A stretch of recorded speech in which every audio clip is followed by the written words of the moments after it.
Mako, so nan.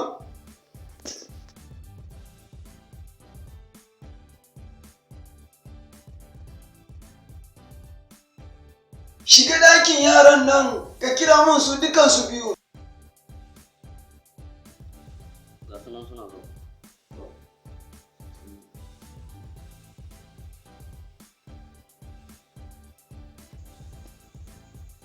Na'am Abba.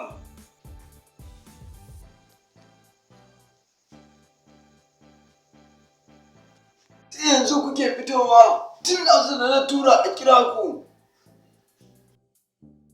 Yaran nan kuna wasa da ni ko? To,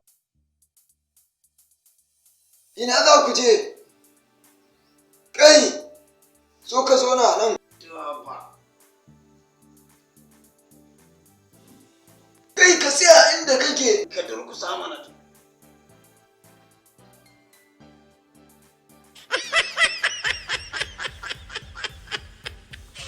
Kai yanzu yaron nan ka ce wai ba za ka taɓa yin hankali ba ko? Ai kowa mene ba laifina ba ne. Na ce a yi mun aure kaki. To ai duk kai ka dawo ai.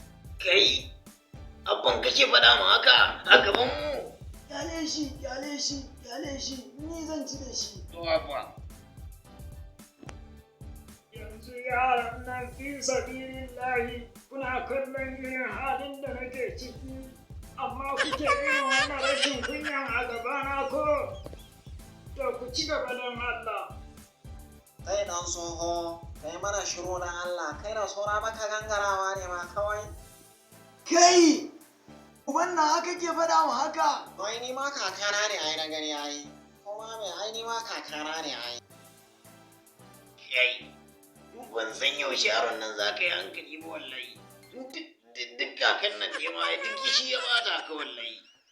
Kada ku mance ku danna subscribe sannan ku danna kararrawa domin samun bidiyon mu a koyaushe idan muka daura.